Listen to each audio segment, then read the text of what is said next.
비트코인 65,000달러 회복했다고 종전 기대감에 취해서 롱 버튼 누르시는 분들 진짜 큰일 날 수 있습니다. 자, 우리가 하락에 익숙해져서 잠시 차트를 망각할 수 있는데 이러한 종전이라는 호재는요 82K 고점부터 발생한 급락세를 말아올릴 수 있는 단 하나의 호재였습니다. 자, 종전 발표와 함께 지난 60K 저점에서 발생했던 것처럼 12%의 반등이 만들어진다라고 해도 시장 참여자들은 모두 납득할 만한 이슈가 종전 기대감이었다라는 거예요. 그런데 3%의 상승이 나왔고 이후엔 시장을 들어올릴 수 있는 호재 또한 없는 상황이 만들어질 수 있다는 겁니다. 자, 그래서 결론적으로 59K부터 만들어졌던 추세선의 저항조차 뚫지 못하고 있는 상황이라는 거예요. 따라서 현재 악재가 없어졌으니 이제 순탄대로겠구나, 앞으로 잘 가겠구나 라고 안일하게 생각할 시점 절대 아니라는 겁니다. 그에 따라서 지금 자리에서 반드시 알아야 할 내용들, 그리고 앞으로 나올 수 있는 시나리오들 영상에 전부 준비해 왔으니까요, 좋아요 한 번씩만 부탁드리고 이 내용들 같이 한번 살펴보시죠.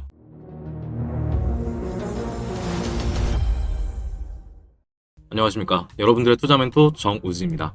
현재 오후 5시 25분 지나고 있고요. 우선 차트상 봤을 때 기존에 계속 저항 맞고 떨어지고 있던 64K 구간의 원웨이 돌파는 굉장히 좋은 신호로 볼 수 있습니다.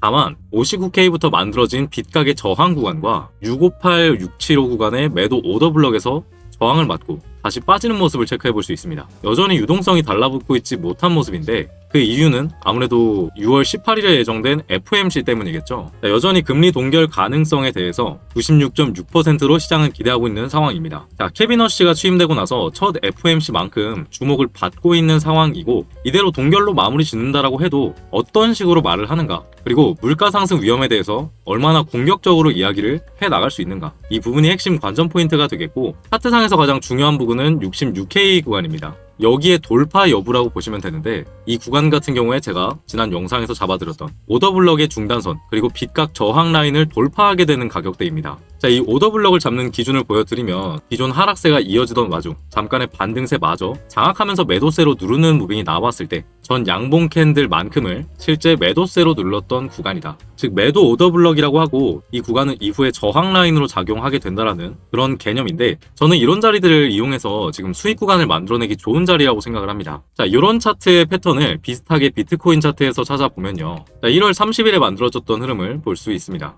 마찬가지로 하락세가 이어지던 와중에 잠깐의 반등세마저 장악하는 무빙 체크할 수 있었고, 이런 경우 전 캔들만큼을 세력들이 의도적으로 눌렀던 매도세가 걸려있는 구간이다. 즉 매도 오더블럭이라고 한다 말씀드렸죠. 이 구간들에서 이 오더블럭에 대한 설명보다 이후에 이 구간이 어떻게 작용하는지를 실제 눈으로 보시면 좋을 것 같은데, 82K 고점에서 저항을 뚫지 못하고 점차 고점이 낮아지는 형태가 만들어졌던 거 체크할 수 있을 겁니다. 그리고 저항 구간 돌파하지 못하자 실제 대세 하락으로까지 전환됐던 모습까지 체크해 볼 수 있어요. 그래서 우리가 실제 매매를 이 상태에서 어떻게 해볼 수 있냐라고 하면, 고점이 낮아진 형태로부터 하나의 채널이 발생하는 모습 체크해 볼 수 있습니다. 자, 이 채널의 상단선과 그리고 매도 오더블럭의 저항, 그리고 날봉상 200일선의 저항까지 겹치는 구간이었기 때문에 근거가 세 가지가 되죠. 그래서 이번 사이클의 최고점 부근 82K 부근에서 모두가 상승을 볼 때 저는 숏 포지션에 진입했었고요. 자, 이렇게 1파, 2파, 3파, 4파, 5파 이렇게 파동의 개념으로 봤을 때 이 1파 하락분의 1.618 구간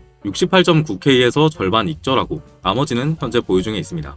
자, 특히나 이 2파 고점 당시에 블랙록의 ETF 매도로 인한 하락세가 이어지고 있다는 부분들도 당시에 체크해 볼 수 있었기 때문에 나머지 물량들도 과감하게 보유하는 쪽으로 생각했었죠. 자, 저랑 같이 스터디방 보고 진입하신 분들은 실시간 대응 계속 올려드리고 있으니까 바뀌는 구조들 잘 체크하면서 매매하시기 바라고요. 따라서 이번에 만들어졌던 요 매도 오더블럭 또한 같은 개념으로 저항 구간이 될 수 있다는 것이죠. 자, 그리고 이 파동의 2파의 시작과 끝을 피보나치로 카운팅 해봤을 때 이 0.618 구간 66.3K 또한 겹치는 자리라는 겁니다. 자, 여기까지의 단기 반등은 하락분에 대한 조정으로 해석할 수 있다는 거고, 추세가 바뀌었다라고 함부로 단정 지을 순 없는다라는 거죠. 자, 따라서 이 0.618 구간 66.3K 찍고 이 하락 5파가 진행된다고 봤을 때 이 3파가 확장 형태로 진행되었었기 때문에 5파의 크기는 1파와 같아진다 라고 파동이론상 체크하는 부분들이 있어서 이 구간을 카운팅 해보면요, 이 하락분이 10.32% 만들어졌습니다. 그래서 이 66.3K가 이번 4파의 끝이라고 봤을 때 57.7K까지도 열려 있다는 거죠. 여기까지 빼고 말아 올리는 형태가 나올 수 있겠다, 저는 이런 식으로 바라보고 있고, 그리고 이 57K라는 구간을 주봉상으로 봤을 때 지난 60K에서 찍고 반등이 나와준 구간, 기관들의 ETF 매집이 있었던 24년들의 고점을 이어봤을 때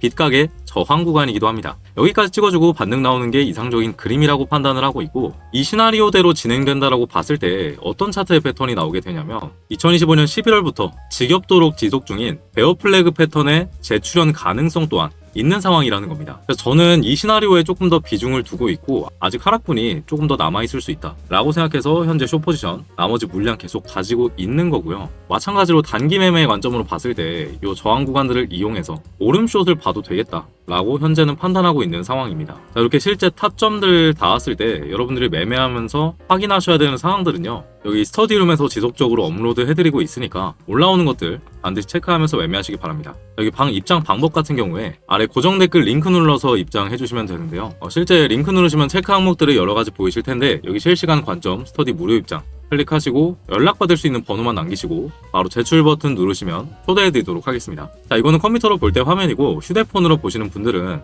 링크 누르는 순간 문자 메시지 페이지로 이동할 텐데, 따로 작성할 필요 없이 바로 전송 버튼 누르시면 마찬가지로 초대해 드리도록 하겠습니다. 자, 그래서 18일 FOMC 전까지는 눈치 보는 장세가 계속될 예정이고, 이 FOMC로 인해서 한쪽 방향으로 빛의 분출이 강하게 나온다라고 하면 그 전에 해야 되는 작업은 뭘까요? 걸려있는 유동성 구간들의 청산이 반드시 동반되어야 합니다. 본격적인 시세가 나오기 전에는요. 자, 상단에 남은 유동성은 66K가 마지막이고, 다음 방향은 60K 근처에 있는 청산 물량들이 보이고 있는 상태예요. 제가 말씀드린 대로 상단 66K 한번 찍어주고 빠지게 됐을 때 세력들이 차트를 컨트롤하기 좋은 유동성 흡수의 단계가 되기 때문에 이 시나리오에 조금 더 비중을 싣고 있는 거고요. 자, 마지막으로 정리 한번 해보도록 하겠습니다. 자, 우리가 이란 전쟁 이슈로 3%의 급등이 나왔다라고 좋아해야 될까요? 아니면 3%만 올라서 걱정을 해야 될까요? 저는 후자라는 겁니다. 시장은 기대 이하의 상승을 만들어냈고, 이는 호재에 대한 시장의 반응이 무뎌졌으며 추가적인 상승 동력이 부족하다는 방증이 됩니다. 자, 기술적으로 64K를 일시 돌파했으나 59K부터 만들어졌던 빗가게 저항선과 658에서 675 구간의 오더블럭에 막혀있는 상황이 만들어지고 있어요. 자, 그리고 금리 동결 가능성 96%의 확률로 시장은 동결을 기대하고 있으나, 신임 의장의 FOMC인 만큼 물가 상승 위험에 대해서 어느 정도로 공격적으로 말을 할 수 있는가가 변동성의 핵심이 될 것입니다. 자, 그래서 제가 가지고 있는 이 파동 이론, 저는 아직 5파 하락 진행 가능성을 높게 보고 있습니다.